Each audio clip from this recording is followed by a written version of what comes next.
Hello and welcome back to my channel. I'm Bree, and today I'm like already scared, so I'm like and when I get scared or nervous I just laugh. But today I'm going to be watching another corpse husband video. And don't get me wrong, like I said before, I love scary stuff, scary videos, all that jazz. But when I tell you this channel is legitimately the scariest stuff I've ever heard or seen in my life, like I'm already getting nervous hearing stuff. Like, you know, you're alone in a room and you're scared, you just hear stuff and you're just, okay. My heart's already beating fast. Okay, I'm gonna stop rambling so we can get on with this video. But, it's called 3 Scary True Stories, Horrifying Close Calls with Strangers. And if you're anything like me, I mean, stranger danger is a thing, obviously. But, you know, it's hard not to, or at least for me, like, if I see somebody that needs help, it's hard not to, like, you want to help them, basically, but I feel like this is about to be some really scary shit to, like, destroy my mind. I'm never gonna talk to anybody I don't know ever again. Oh gosh, okay. Like, I'm really nervous, but I'm rambling. And nobody likes a rambler, so we're gonna start. I'm just gonna hit the button. My heart's beating so fast. This story is told from an 18-year-old French female's perspective. The story I'm about to tell happened to me almost 2 years ago. A friend of mine, her younger sister, and I had decided to go shopping one afternoon. My friend's mother was nice enough to drop us off at the mall since we were all too young to drive at the time. She said she would pick us up around 6 p.m. and that she would text us where she'd park so that we could meet her. At 6:12, my friend received a text that her mom was waiting for us in her car in the underground parking lot. She then gave us the lot number so that we could find her. It might sound careless for 3 girls to roam around an underground parking lot on their own, but we knew the place well and it wasn't the first time we had to walk through it. My friend and I were in the middle of having coffee when she received the text, and her sister was making a big fuss because she was tired and really wanted to go home. My friend finished her coffee and we didn't want her sister to cause a scene, so I told her it was fine and for them to go and that I would join them in a few minutes. After I finished drinking my coffee and paid the bill, I headed for the parking lot. I should say that this happened in winter, so it was already dark outside, and of course, so was the underground parking lot. In addition, it was also late, so the place was completely deserted. However, I knew my friend's mother's car was... I'm already so scared. And then the fact that it's like a parking garage. Parking garages are so scary. Especially the underground parking garages. They are so fucking scary. Like, no. Just no. Everything about them is less than 250 meters away, so it wasn't a long walk.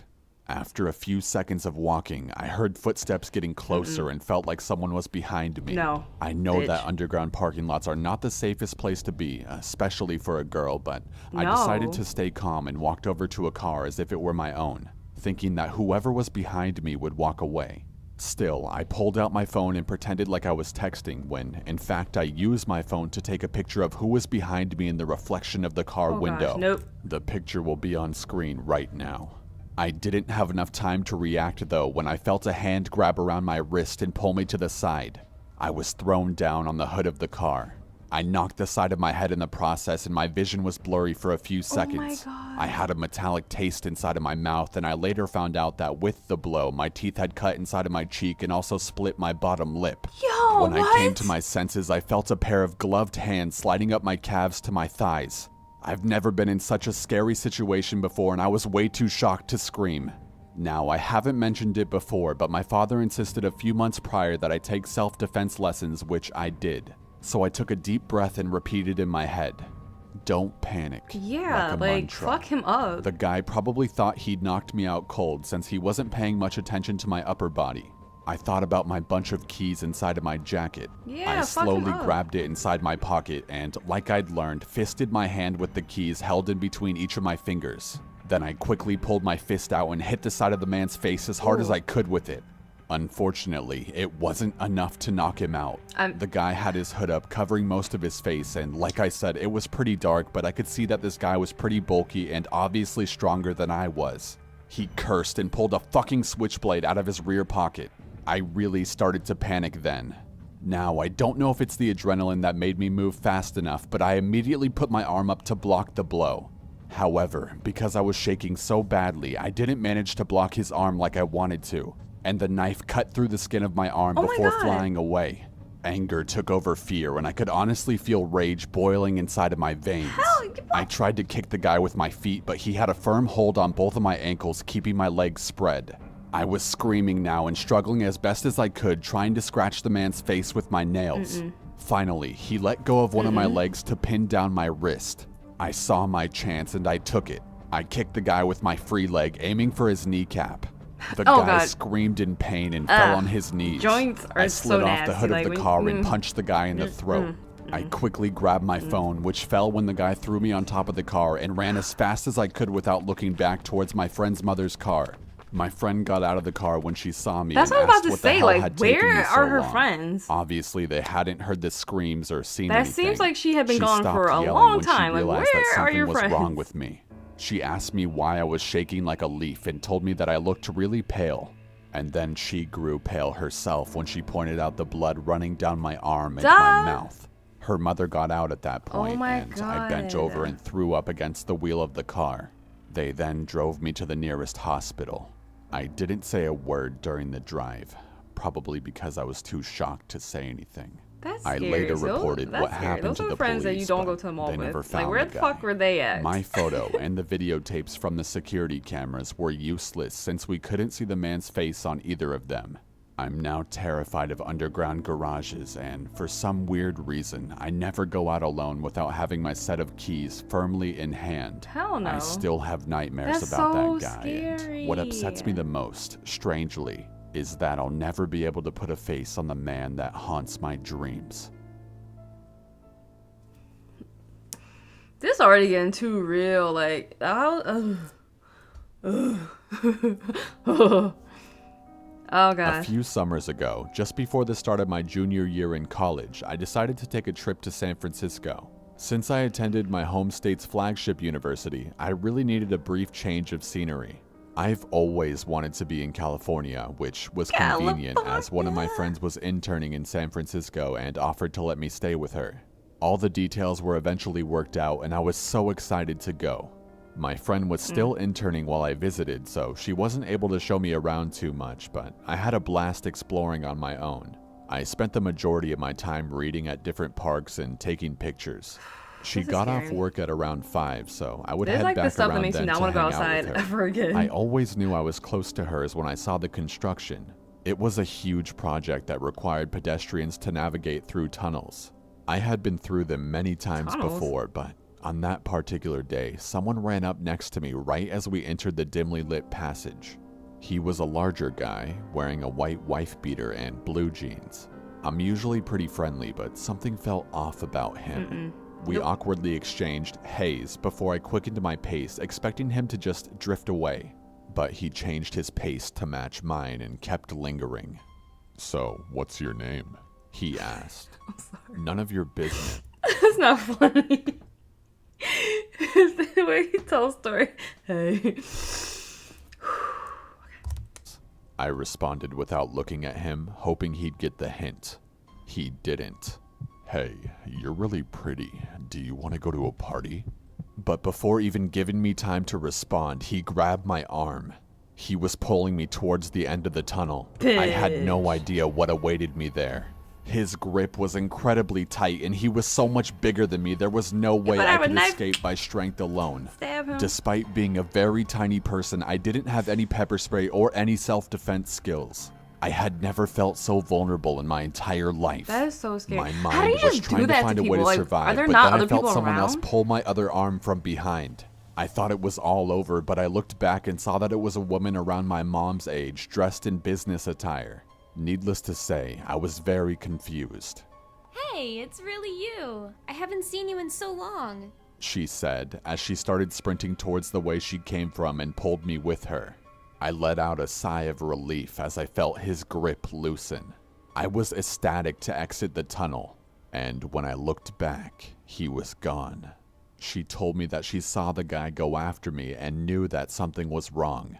That's a good person. That's a good stranger, but I'd still be a little sketchy too. I thanked her for everything, and we hugged before I hurried to tell my friend what had just happened. We never even got to exchange names, but I don't know what I would have done without her. That's crazy. It warms That's my like your heart guardian to know angel. that there are people out there who have the courage to help others. Yeah, I actually like recently moved to San Francisco, and the construction at the site of the incident has been completed. Even so, I think of her every time I pass by. yeah, like who just does shit like that? Hey, you're pretty. You wanna come? No, like no. Fuck. I look like no. Okay, so I'm a member of the slam poetry scene. Basically, it's an excuse to get people to listen to performance poetry by adding a competitive element to things. After running through this small scene in my city and wanting to branch out and push my career further, I started visiting places within driving distance that I could go to. This eventually led me to Charlotte, North Carolina. I started at their local team venue where you would compete to be part of a squad that goes to a national competition every year. They have I was national doing really competitions well for and was slam accepted poetry? into the What? local crew pretty quickly. This led to longer stays and features at some of the other venues in the city. I started going to one that was particularly popular and really good for selling CDs, and that's where I met him. He slowly started flirting with me more and more. Nope. Although in my loose days, searching for acceptance and love everywhere, something always kept me leery. Her I loose would days. gladly accept the drinks he sent over, smoke his weed with the group in the stock room between sets, and hang out at parties and events. I always had the tickle in my gut warning me not to get close, but over a year or two we continued to become friends. You better listen After to a your while, gut. He started calling and texting me more often, poking me on Facebook daily, sending messages about wanting to be more than friends and that he wanted to find a, quote, snow bunny. Yes, I'm white and he's black. Settle down. Again, I never entertained the What you mean, idea. settle down. There was Oh always my something God. gnawing at me. Like, what? The crazy in his eyes was too hard to miss. I eventually moved to Denver to take a position teaching poetry and to work at a friend's law firm. The second Christmas I was there, I got the call. A friend from Charlotte, North Carolina relayed the following. He had found his white girl and gotten married. They seemed happy at first, but slowly began fighting more and more. Why is she still It talking spilled to over this into the person? venue, Like, and if he's often weird, they had to be why- separated by friends from physically attacking one another in public. One friend, later thinking back, remembers the last time she saw them together. Him pushing his wife, followed by her throwing a drink in his face and scratching his neck deep enough to draw blood. My friend told me that after the couple had been dragged away from each other, she sat with him and smoked a cigarette. She said she laughed and jokingly said that you guys are going to kill each other someday.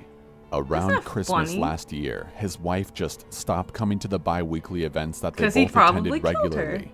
He explained it casually that they were just on a break. Time goes by, no one really questions why they haven't seen or heard from her in a while, thinking maybe she was breaking from the whole scene in order to put distance between herself Oh, yeah, and she her got some husband. distance already. Her parents, Like- however, hadn't heard from their daughter since Thanksgiving dinner. They would call him and he would say everything was fine and just blow them off. This continues until a week after Christmas, knowing their daughter would never miss a holiday without at least one call. Bro, So they call the no. police and send them to the couple's home for a well-body check. The cops arrive, knock on the door, and they're let in. They ask him where she is, and he replies that she's in the bedroom. He shows them to the room, and there she lay, dead for weeks, rotting in their bed. Oh, and he killed their little dog, too. During this time, he had been attending events, hosting hip-hop nights, even publishing a blog on making a marriage work on one of the local organization's websites. Never once letting on that every night he was going home and sleeping with his murdered wife. The sickest part of all, he has a child from another relationship, a daughter who he gets to celebrate every other holiday with. That Christmas, they opened gifts, had dinner, cuddled up on the couch, and watched movies less than 100 feet from her decaying stepmother. Yo. I don't know what would have happened if I'd ever taken him up on his offer to date. But You would I have do been know dead. that me and my gut are going to stay on speaking terms, and I will always, always listen. What? I can't even like wrap my mind around what just happened. Like, what? You killed your wife? Is he not in jail? What? He killed her and then left her body in the house. Like, what type of psychotic weirdo are you to do that? And then to bring your daughter over and act like everything's okay. Something's legitimately wrong in your brain if you're doing stuff like that. Like, what? And then the fact that this girl was just talking to him and whoa, no. I always listen to my gut. Like, if I get a weird vibe, it was nice knowing you, but we're not gonna talk anymore because you're weird and I'm not about that. That's no. This is why I can't watch these videos. They're always on some other ish every single time. Like, what in the actual world? Like, wow. And then he killed the dog too. Like, what? Who's the dog gonna tell? Like, what? I'm done. But anyways, if you like this video, leave a like, leave a comment, and subscribe. And I will see you guys next time.